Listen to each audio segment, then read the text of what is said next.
Jake Martinez wiped the grease from his hands with an old rag. The huge spaceport around him buzzed with activity. Ships from dozens of worlds landed and took off every few minutes. The sound of metal on metal filled the air as workers fixed. Engines and loaded cargo. His stomach growled loudly. Jake looked at the clock on the wall. It was past 2 in the afternoon. He had been working since 6 that morning without a break. The repair job on the cargo ship had taken longer than expected. The alien crew had been angry about the delay, but Jake had done his best with the broken parts he had to work with. Jake walked slowly toward the employee break room. His legs ached from standing all day.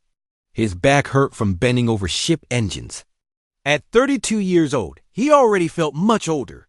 The past 2 years had been hard on him. In the break room, Jake opened his small lunchbox. Inside was half a sandwich from yesterday and a bottle of water. The sandwich looked dry and old. He had been saving it for Emma, his 7-year-old daughter.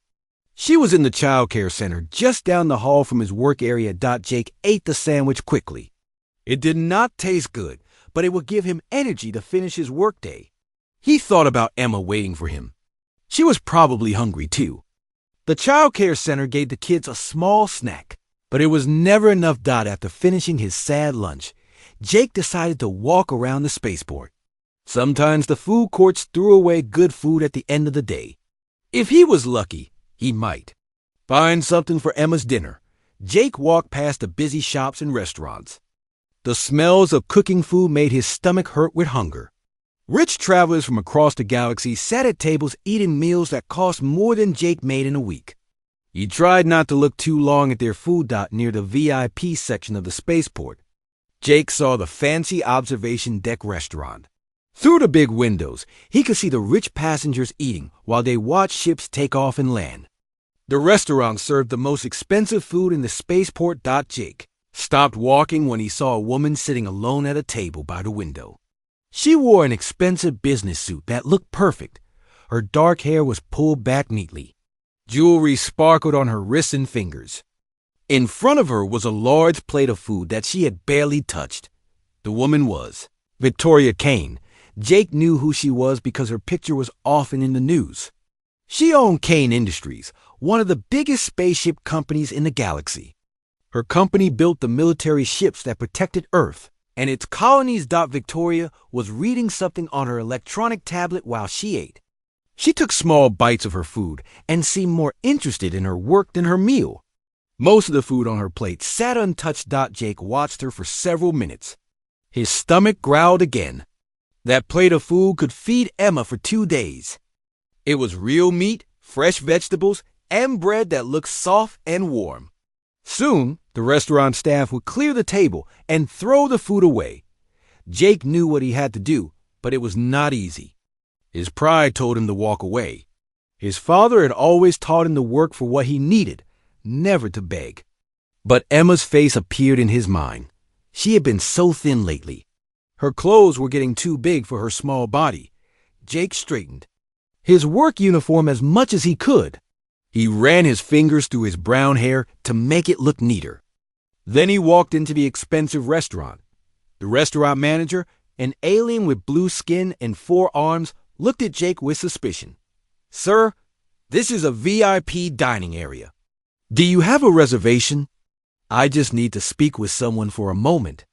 Jake said quietly. His voice was steady, but his heart was beating fast. Jake walked slowly toward Victoria's table. Other diners looked at him strangely. His work clothes stood out among the expensive outfits around him. Some people whispered to each other and pointed at him. Victoria looked up from her tablet when Jake's shadow fell across her table. She saw a tall man with kind brown eyes and gentle hands that showed he worked hard for a living. His face looked tired, but there was something proud about the way he stood. "Excuse me, ma'am," Jake said softly. "You did not want to disturb the other diners. I am sorry to bother you while you are eating." Victoria put down her tablet and looked at Jake carefully.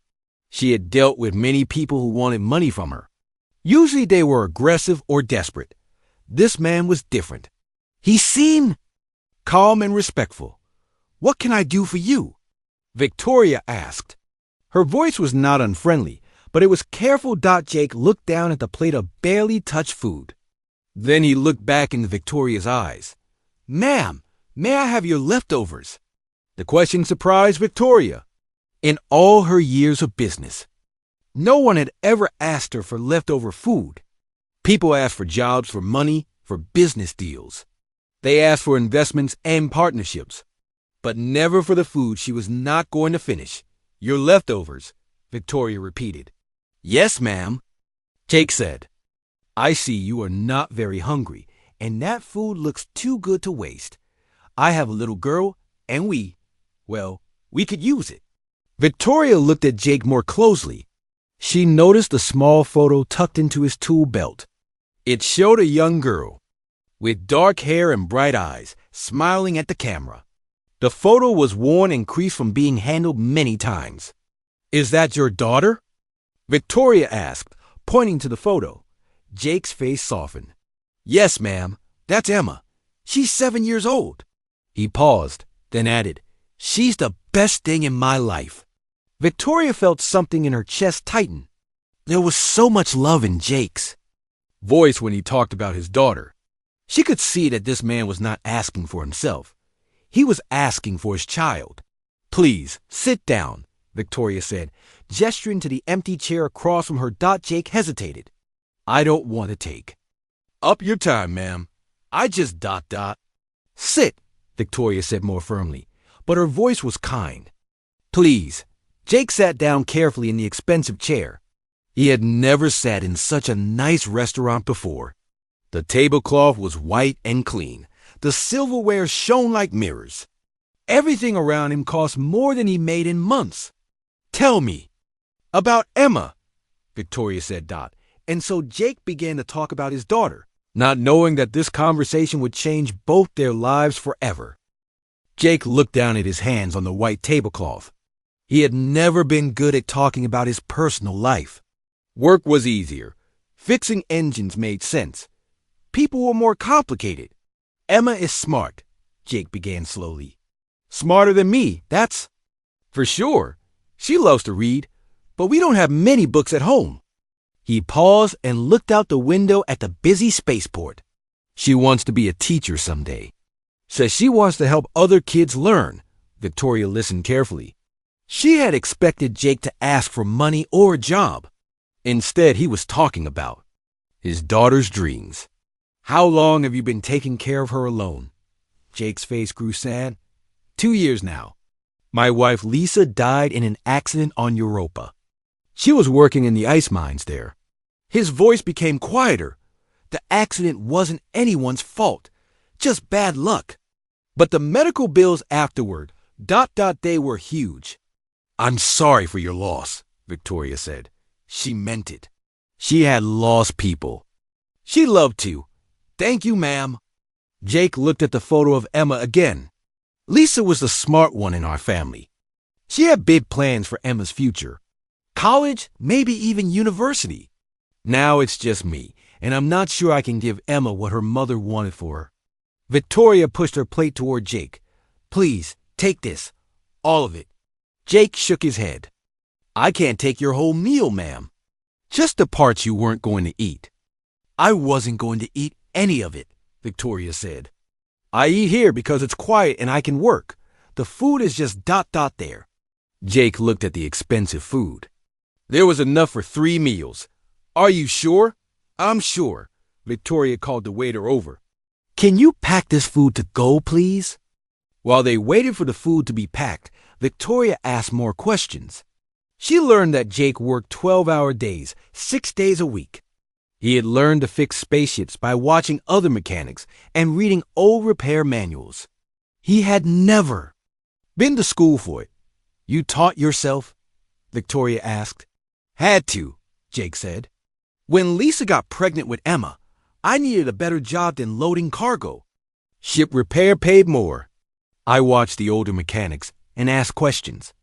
They taught me what they could." "That's impressive," Victoria said. She had gone to the best schools in the solar system, but she had never taught herself a trade. Jake shrugged. "You do what you have to do for your family." The waiter brought the packaged food. Jake took it carefully, like it was made of gold. "Thank you, ma'am. This means more than you know." "Wait," Victoria said as Jake started to stand up. "I want to know more about your work. You said you fix spaceships?" Jake sat back down. "Yes, ma'am. Mostly freight haulers and passenger ships, sometimes military vessels when they come through." "What kind of problems do you fix?" Jake's face brightened. This was something he could talk about easily. "All kinds. Engine troubles, electrical problems, life support systems. Yesterday, I fixed a navigation computer that 3 other mechanics said couldn't be repaired." "How did you fix it?" "The other guys wanted to replace the whole unit. Cost would have been 50,000 credits. But I looked closer and found the real problem. Just a small part that cost 20 credits. Sometimes the simple answer is the right answer." Victoria leaned forward. She was interested now. In her business, she dealt with engineers who had fancy degrees and years of training. But they often made things more complicated than they needed to be. "Do you enjoy the work?" she asked. "I love it," Jake said without hesitation. "Every ship is different. Every problem is like a puzzle. And when you fix something that was broken, you feel good about it. Like you made something better." Victoria smiled. It was the first real smile Jake had seen from her. "I understand that feeling. I used to fix things too when I was young." "You did?" "My father owned a small repair shop before Kane Industries. Became big, we just fixed old cars and trucks. I spent my childhood in that garage, learning how things worked." Victoria's eyes grew distant. "My father died when I was 15. I had to take over the business." Jake realized that Victoria understood. More than he had thought. "That must have been hard." "It was, but it taught me that success isn't just about having money. It's about solving problems and helping people." Victoria looked at Jake seriously. "What would you do if money wasn't a problem?" "If you could give Emma anything she wanted," Jake thought for a moment, "I'd want her to have choices. Good food, good schools, books to read. I'd want her to know that she could be anything she wanted to be." He paused. "And I want to help other kids, too. There are a lot of families at the spaceport who struggle like we do." Victoria was quiet for a long time. Finally, she spoke. "Can I ask you something, Jake?" "Yes, ma'am." "Why didn't you ask me for money?" Most people in your situation would have asked for a job or a loan. Jake looked embarrassed. "I thought about it, but I don't want charity. I want to earn what I get. Asking for your leftover food, that's different. You were going to throw it away anyway. I'm not taking anything you needed." But asking took courage. It took desperation, Jake said honestly. "Emma has been losing weight. I see her getting thinner every week. A man can be proud, but he can't let his child go hungry because of his pride." Victoria nodded slowly. She understood now why Jake was different from other people who approached her. He wasn't asking for handouts. He was asking for help feeding his child, and only in a way that didn't waste resources. "Jake, can I meet Emma?" "Sometime?" Jake looked surprised. "You want to meet her?" "Yes. I'd like to see the little girl who inspires her father to be so brave." Jake smiled. "She like that?" "She doesn't meet many new people. We don't have much of a social life." "What does she do while you work?" "There's a child care center here at the spaceport. It's basic, but safe. Emma does her homework there and plays with the other kids." Jake's face grew worried. "Sometimes I work late and she has to wait for me. I hate that she spends so many hours there." Victoria made a mental note about the child care situation. "Does she make friends easily?" "Oh, yes. Emma makes friends with everyone. Kids, adults, even the aliens who work here. She's curious about everything and everyone." Jake laughed softly. "Last week she spent an hour talking to a Zentarian trader about his home planet. She asked him so many questions he started drawing pictures to show her what his world looked like." Victoria felt something warm in her chest. Emma sounded like a special child. And Jake was clearly a devoted father who put his daughter's needs before his own pride. "Thank you for telling me about your family, Jake," Victoria said. "And thank you for asking me a question that no one has ever asked before." Jake stood up, holding the packaged food carefully. "Thank you for listening, Mom, and thank you for this." He held up the food. "Emma is going to be so happy tonight." As Jake walked away, Victoria watched him through the restaurant window. She saw him stop at the child care center and hug a small girl with dark hair. The little girl jumped up and down when she saw the food container.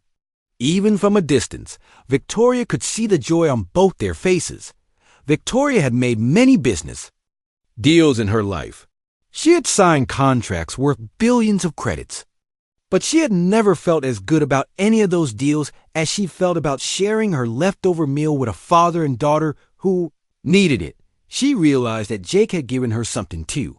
He had reminded her why she had started her business in the first place.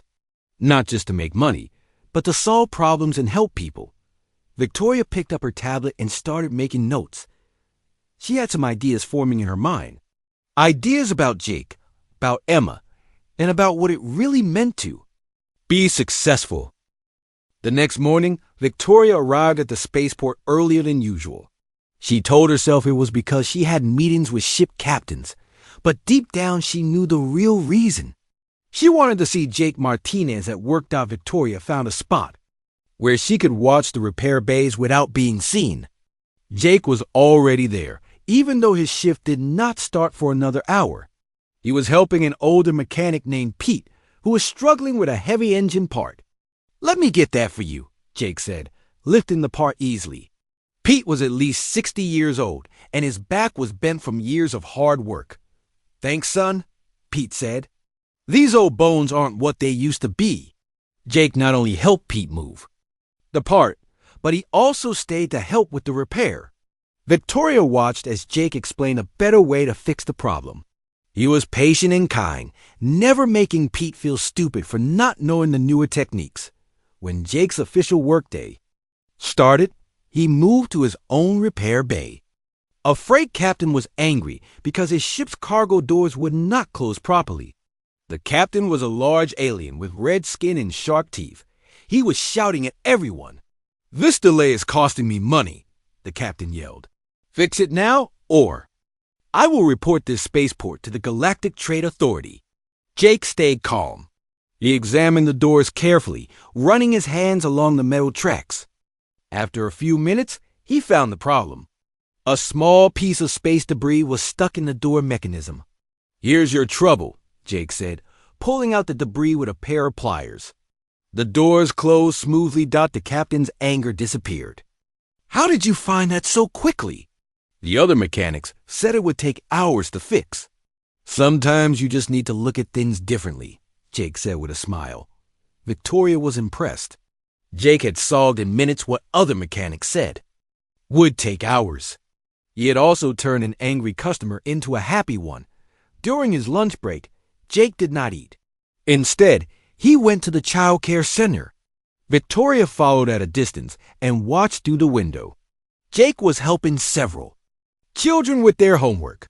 Emma sat beside him, but he was also working with 3 other kids whose parents were at work. "Math is like fixing engines," Jake told a young boy who was struggling with numbers.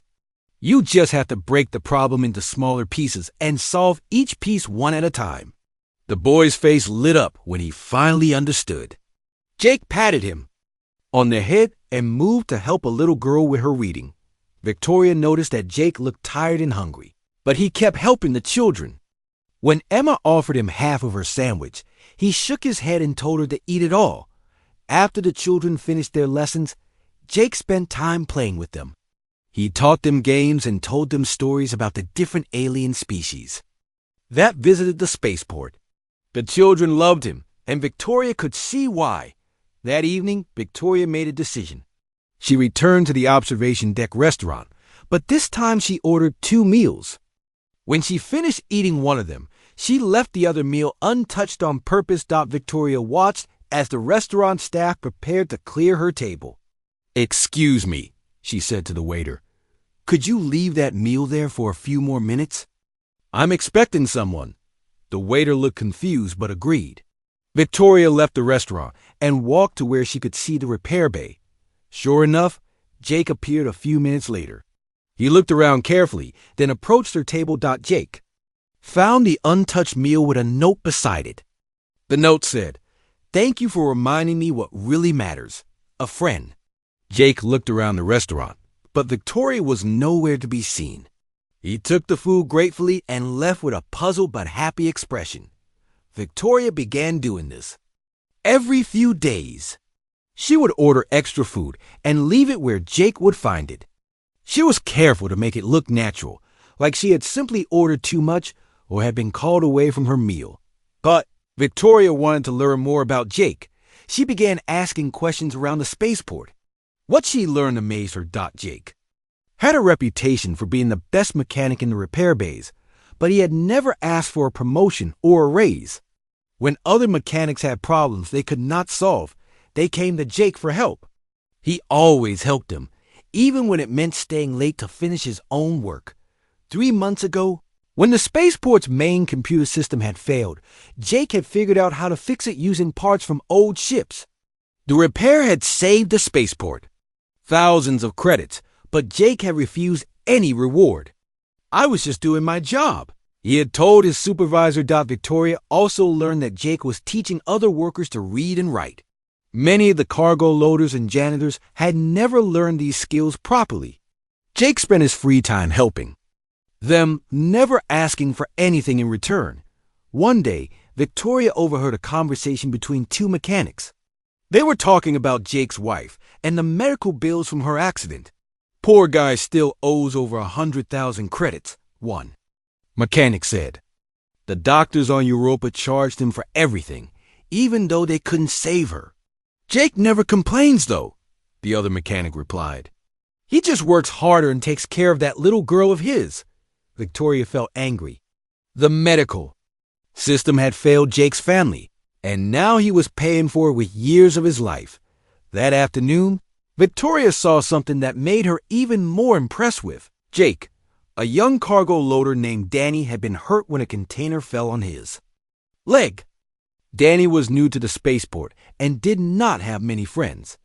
Jake found Danny sitting alone during lunch break, looking sad and in pain. Without saying anything, Jake sat down beside Danny and shared his small lunch. Then Jake helped Danny to the medical center and stayed with him until the doctor said his leg would be fine. "Why are you being so nice to me?" Danny asked Jake. "We barely know each other. When I first came to this spaceport, I was scared and alone too," Jake replied. "Someone helped me then. Now I help others. That's how it works." Victoria realized that Jake was not just a good mechanic and a good father. He was a good human being in every way possible. He made the spaceport a better place just by being there. That evening, Victoria sat in her expensive office high above the spaceport. Through her window, she could see the repair bays where Jake was still working. It was past his official quitting time, but he was helping a new mechanic learn how to repair a navigation system. Victoria had built a business, empire worth billions of credits. She had ships flying to every corner of the galaxy. Politicians and business leaders competed for her attention. But watching Jake help others made her question what success really meant. Jake Martinez had almost nothing in terms of money or possessions. But he had something Victoria realized she had lost. Somewhere along the way, he had the ability to see what people needed and the desire to help them, even when it cost him something. Victoria picked up her tablet and began typing notes. She had an idea forming, something that could change Jake's life and the lives of many others at the spaceport. But she knew she had to be careful. Jake's pride was important to him, and she did not want to insult him by offering charity. She needed to find a way to help Jake that would let him keep his dignity and his independence. More importantly, she needed to find a way to help him help others, because that seemed to be what made Jake happiest. Victoria worked late into the night, planning something that would be much more than just giving away leftover food. She was planning to give Jake the chance to change the world one person at a time. 2 weeks later, Victoria sat in the grand conference room of the Galactic Trade Council building. The room was huge, with a ceiling that reached up like a cathedral. Representatives from 50 different worlds sat around a circular table that seemed to go on forever. Victoria was there to discuss new shipping contracts for Kane Industries. But her mind kept drifting to Jake Martinez and what she had observed at the spaceport. She found herself thinking about human behavior in ways she never had before. The meeting was led by Ambassador Clicks, a Zentarian with blue-gray skin and 4 arms. Clicks had been watching the spaceport operations for months as part of his duties to monitor trade activities. "Before we discuss the new contracts," Clicks said in his mechanical-sounding voice, "I have some questions about human social structures. I have observed some puzzling behaviors at your spaceports." Victoria sat up straighter. "What kind of behaviors?" "Sharing resources with strangers," Clicks replied. "In particular, I observed a human male asking another human for food scraps. But instead of being ashamed, both humans seemed pleased by this interaction." Victoria realized Clicks was talking about Jake and her first meeting. "Can you describe what you saw?" The male human approached the female human and asked for her leftover food. The female agreed and seemed happy to share. Later, I observed the same male sharing his limited food with other workers who were not related to him. Klitz's large eyes blinked slowly. "This behavior makes no sense according to our understanding of resource management." A representative from the Rigel system, a tall being with silver skin, leaned forward. "We have observed similar behavior on human worlds. Humans often give resources to individuals who cannot offer anything in return. It appears to be a species-wide dysfunction." Victoria felt a spark of anger at the word dysfunction, but she kept her voice calm. "What do you mean by dysfunction?" The Rigel representative gestured with his long arms. "Efficient resource distribution requires clear hierarchies and exchange systems. The strong provide for themselves first, then for their genetic relatives, then for those who can provide future benefits. Humans often ignore these logical patterns."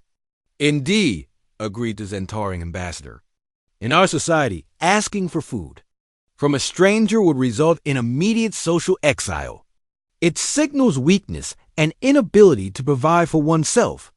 Yet this human male's social status actually seemed to improve after making such a request." Victoria thought about Jake's reputation at the spaceport. Other workers respected him more, not less, for his willingness to ask for help when his daughter needed it. They saw his humility as strength, not weakness. "Perhaps," Victoria said carefully, "human social structures serve different purposes than yours." A representative from the Andromedan colonies, a being that looked like a walking crystal, chimed in with a sound like wind bells. "We have studied human behavior for decades. Their tendency to form cooperative bonds across genetic and social lines is unique in the galaxy. Most species only cooperate within family groups or for direct mutual benefit." "It is inefficient," the Rigel representative insisted. "Resources given to weak individuals are wasted. Those individuals will likely fail anyway, and the resources could have been used to strengthen the already successful." Victoria felt her temper rising. What if the individuals you call weak have something valuable to offer that you can't see? "Such as?" Clicks asked. Victoria thought about Jake's innovations, his ability to solve problems that trained engineers could not figure out. She thought about his skill at helping children learn and his talent for bringing people together. "Intelligence comes in many forms," Victoria said. "Problem-solving abilities, creativity, leadership skills, the ability to inspire others. These qualities don't always come with wealth or high social status." The crystalline Andromedan chimed again.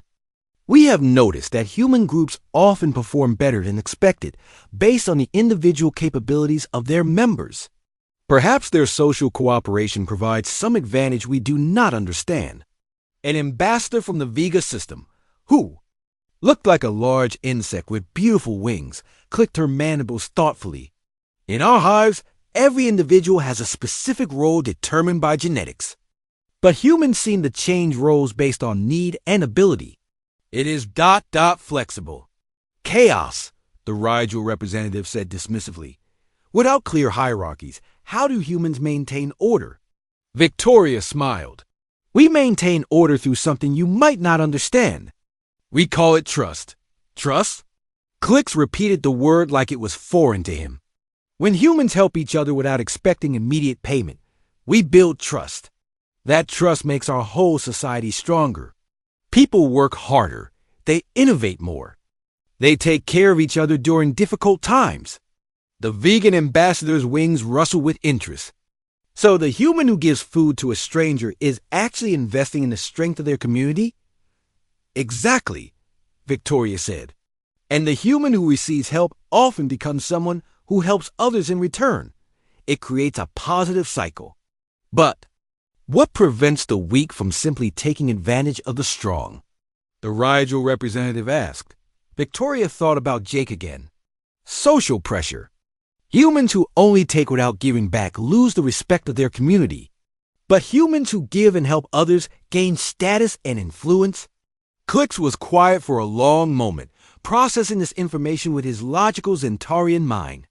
You are suggesting that human social cooperation is not dysfunction, but rather an evolutionary advantage? I am, Victoria said firmly. Our willingness to help strangers, to share resources, to cooperate across social lines, these behaviors make human communities more resilient and innovative. The Andromedan's crystal body glowed brighter. This would explain why human colonies often succeed in environments where other species struggle. They adapt through cooperation rather than just individual strength. Interesting theory, the vegan ambassador said. But how could we test this? Victoria had been thinking about this question for weeks. We could study human social programs and their outcomes. Compare human communities with different levels of social cooperation. See which ones are more successful over time. And what will we do with this information? Clicks asked. Learn from it, Victoria replied. Maybe other species could benefit from understanding human social structures. Not copying them exactly, but adapting some principles to their own societies. The room fell quiet as the alien representatives considered this idea. Finally, Click spoke. This would require extensive observation and analysis. We would need to document human behaviors and measure their effects on community success. I could arrange access to human communities for study, Victoria offered. Kane Industries operates on dozens of worlds with large human populations. You will cooperate with this research? The Rigel representative asked, sounding surprised. Of course, Victoria said, if understanding human behavior can improve.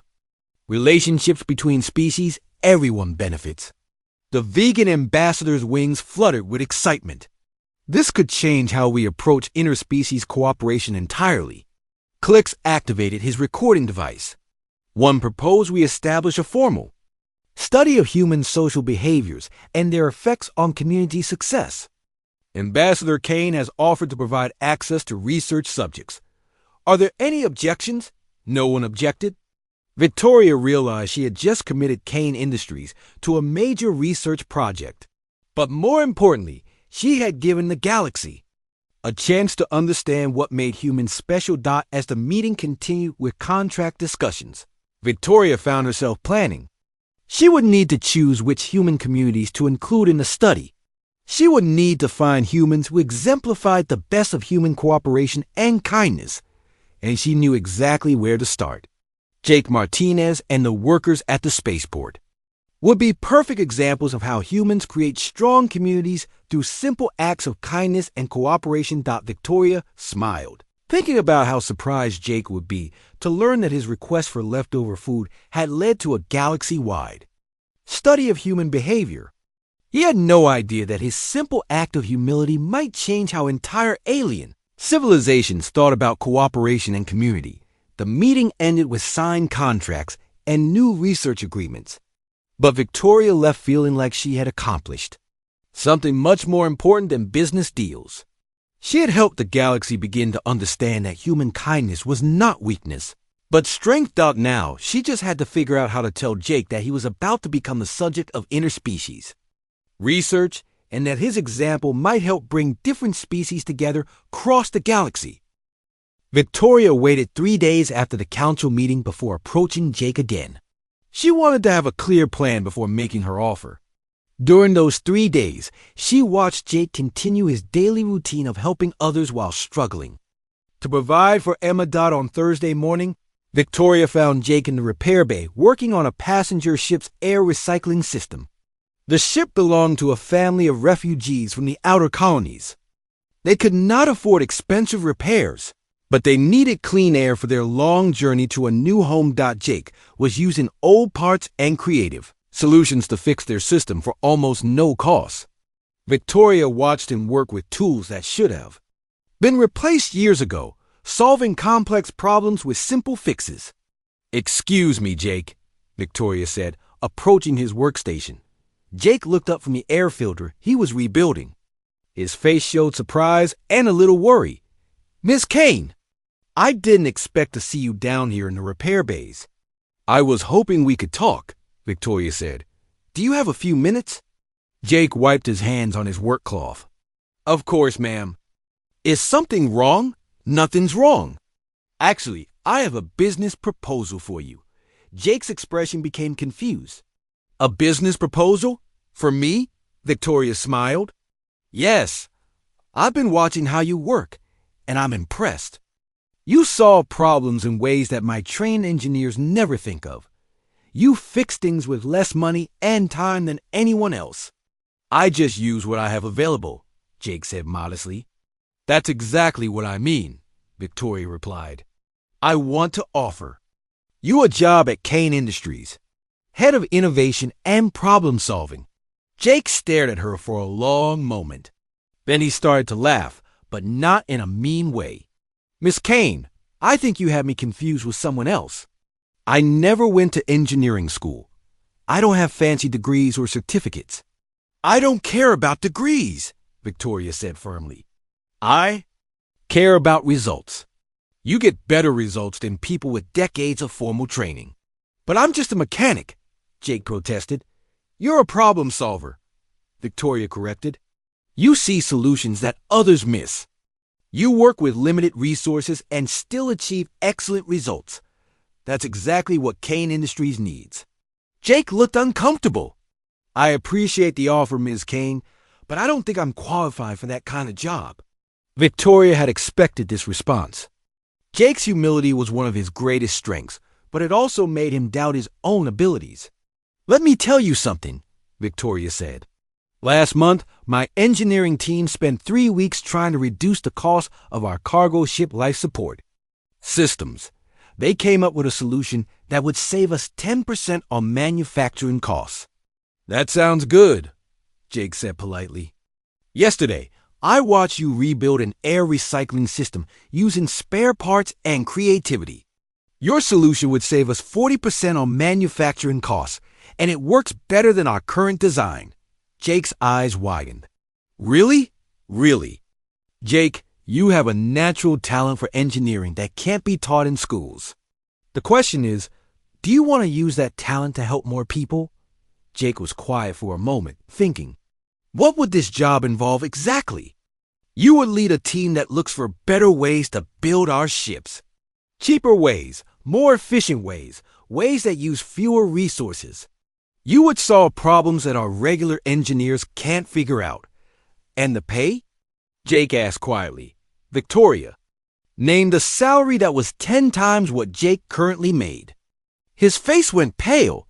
That's too much money," Jake said weakly. "It's exactly what the job is worth," Victoria replied. "Maybe even less than what it's worth, considering how much money your innovations could save us." Jake sat down heavily on a nearby toolbox. "I don't know, Ms. Kane. That kind of responsibility. What if I fail? What if you succeed?" Victoria asked. "Think about what that salary could mean for Emma. Good schools, college, all the books she could ever want." Jake's face lit up at the mention of his daughter, but then grew serious again. "There's one condition," he said. "What condition?" "If I take this job, I want to start a program to help the families here at the spaceport." job training, educational support, maybe a better childcare center. Too many good people are struggling when they don't have to. Victoria smiled widely. This was exactly what she had hoped Jake would say. That's not a condition, Jake. That's a requirement. I want you to design programs that help working families succeed. You do? Absolutely. Kane Industries has been successful because we solve problems, but we've been thinking too small. We solve technical problems with ships and engines. You want to solve human problems, and that's much more important.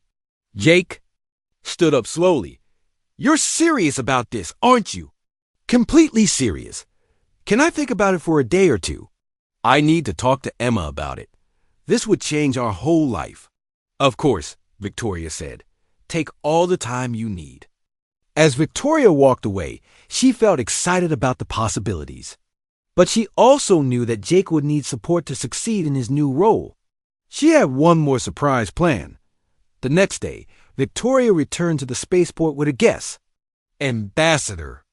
Clix had agreed to help with the research project they had discussed at the council meeting. The Zentarian was curious about human behavior and wanted to observe it firsthand. Victoria found Jake in the childcare center during his lunch break. He was helping Emma with her math homework while also reading a story to 3 younger children. Jake, Victoria said, I'd like you to meet Ambassador Clix from the Zentarian delegation. He's interested in learning about human social structures.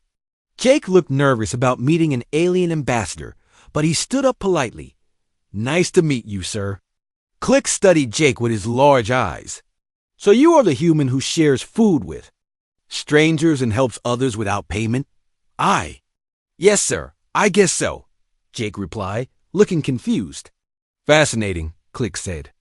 In my culture, such behavior will be considered highly illogical, yet you appear to be successful and respected. Emma looked up from her homework. Dad helps everyone, she said proudly. He's the best dad in the galaxy. Clix focused his attention on Emma. And you approve of your father's behavior? You do not feel he should keep more resources for your family? Emma tilted her head, thinking about the question. When Dad helps, other people, they help us back. Like when Mrs. Rodriguez brings us soup when Dad is working late, or when Mr. Chin fixes our broken heater for free. Dad says that's how families are supposed to work. Families? Clix asked. Not just blood families, Emma explained. Community families, everyone who takes care of each other. Clix turned to Victoria. The child understands the concept intuitively. Human children learn cooperation from a very young age, Victoria agreed. It's one of our greatest strengths. Jake was listening to this conversation with growing confusion. I don't understand what's happening here. Victoria decided it was. Time to explain everything. Jake, your behavior has attracted attention from the Galactic Trade Council. They want to study human social cooperation to understand how it makes our communities stronger. My behavior? The way you help others. The way you build community. The way you solve problems together instead of competing against each other. These behaviors are rare in the galaxy, and other species want to learn from them. Jake looked overwhelmed. I just try to be a good neighbor. Exactly, Clix said. And that simple approach may be the key to improving interspecies cooperation throughout the galaxy. Emma tugged on her father's work shirt. Dad, does this mean you're famous? Jake picked up his daughter and hugged her. I don't know, sweetheart. I just know that somehow asking Miss Kane for her leftover food led to all of this. Victoria laughed. Sometimes the smallest actions have the biggest consequences. So, Jake said, looking at Victoria, about that job offer ... Yes, I accept. But I want Ambassador Clix to help us design the family support programs.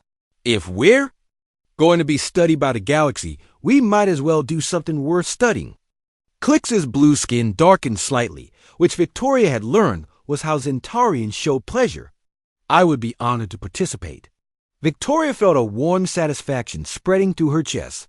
Jake Martinez, the humble mechanic who had asked for her leftover food, was about to become the most important employee at Kane Industries.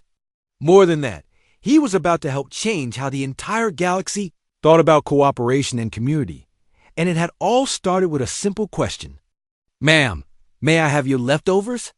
Sometimes the most profound changes begin with the smallest acts of courage. 1 year later, Jake Martinez stood in his new office high above the spaceport repair bays.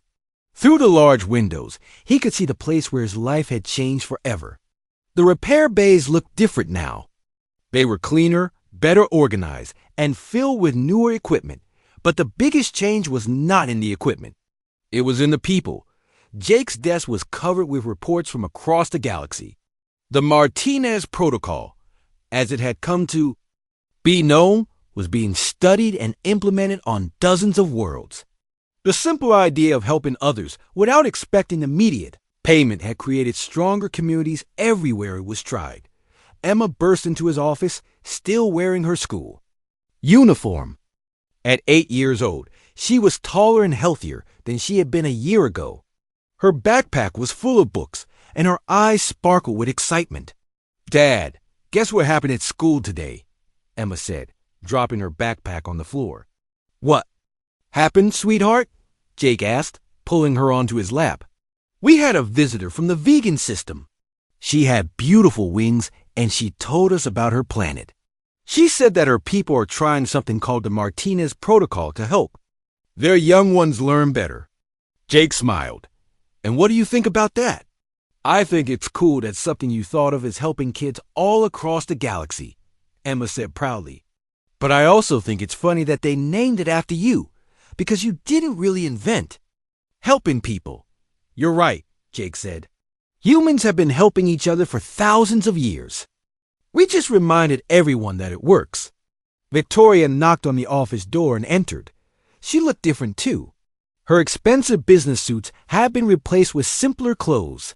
She spent less time in boardrooms and more time visiting the communities that Kane Industries was helping. "How did the quarterly review go?" Victoria asked, sitting in the chair across from Jake's desk. "Better than we hoped," Jake replied, handing her a report.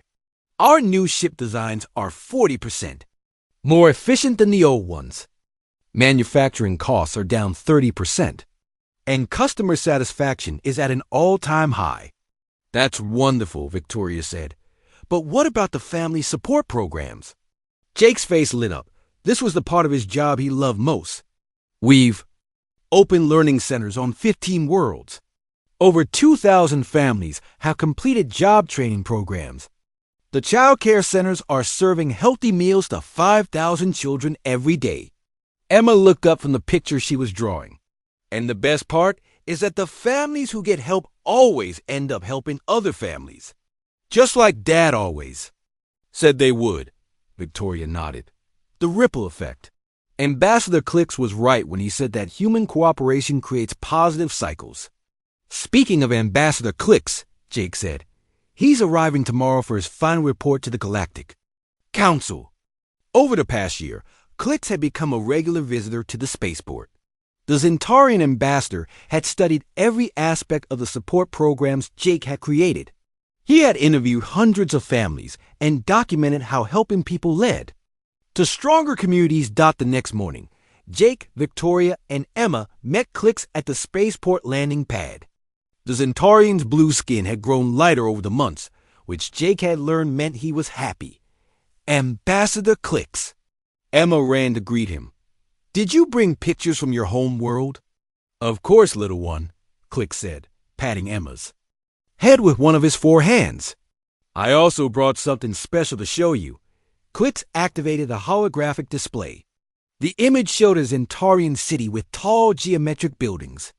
But between the buildings were green spaces where Zentarian children played together. "These are cooperation parks," Clicks explained. "Places where Zentarian families can gather and help each other, just like humans do. We built them based on what we learned from studying your community." "Do they work?" Jake asked. "Better than we expected," Clicks replied. "Zentarian children who grow up using the cooperation parks are more creative and better at solving problems. they are also happier and healthier. Victoria felt a warm pride spreading through her chest. So the Martinez Protocol is helping other species too. Indeed, the Rigel system has started sharing resource programs. The vegan colonies have created community support networks. Even the Andromedans are experimenting with cooperation between their crystal clusters. Emma clapped her hands excitedly.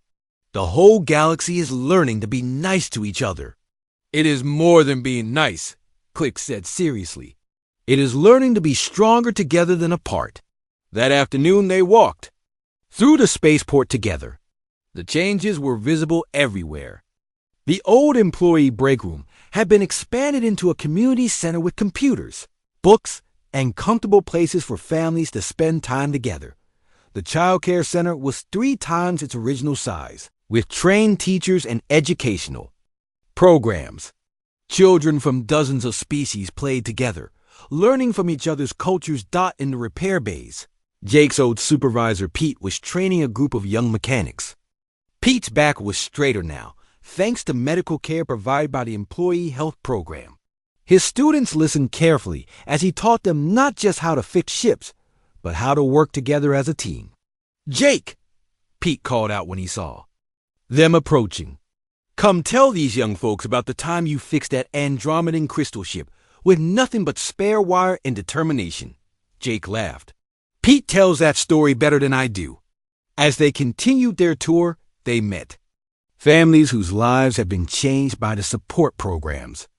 Danny, the young cargo loader Jake had helped a year ago, was now a supervisor training new workers. Mrs. Rodriguez, who used to clean the spaceport floors, had completed technical training and was working as a communications specialist. Each person they met had a story about how receiving help had inspired them to help others. The cycle of cooperation that Jake had always believed in was working on a scale he had never imagined. That evening, Victoria, Jake, Emma, and Click sat in the observation deck restaurant where everything had started. The same table where Jake had first asked for leftover food was now reserved with a small plaque that read, "Where small kindness became great change."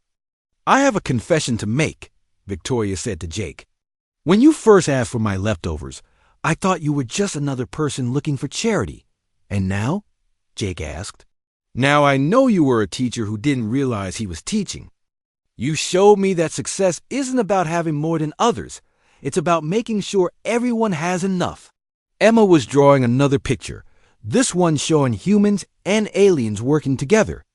"Dad, when I grow up, I want to be an ambassador like Mr. Clicks. I want to help different species learn to cooperate." Clicks's skin brightened with pleasure. "That would be an honor, young Emma. The galaxy needs more ambassadors who understand cooperation." As the evening ended and Clicks prepared to return to his ship, he turned to Jake one last time. "I came to this spaceport to study human behavior," Clicks said. "I thought I would write a simple report about your social structures. Instead, I learned that the most powerful force in the galaxy is not technology or weapons. It is kindness." Jake smiled. "My wife Lisa used to say that kindness is like sunlight. It costs nothing to give, but it helps everything grow." "Your wife was wise," Clicks replied, "and her wisdom lives on through you and Emma." After Clicks left, Jake stood with Victoria and Emma looking out at the busy spaceport. Ships from hundreds of worlds came and went, carrying cargo and passengers across the galaxy. But now they also carried something else, the idea that cooperation made everyone stronger. "Do you think Mom will be proud of us?" Emma asked her father. Jake hugged his daughter close. "I think she would be amazed at how far one small act of courage has traveled." Victoria smiled as she watched father and daughter together. A year ago, Jake had been a struggling mechanic asking for leftover food. Now he was changing the galaxy, one act of kindness at a time, and it had all started with a simple question that had required great humility to ask. "Ma'am, may I have your leftovers?" Sometimes the most important journeys begin with a single step. Sometimes the greatest changes start with the smallest acts of faith. And sometimes asking for help is the bravest thing a person can do. The Galaxy was learning that lesson, thanks to a single father who had the courage to swallow his pride for the love of his daughter. Jake Martinez had reminded the universe that strength comes not from standing alone, but from lifting each other up. In the end, that was the most human thing of all.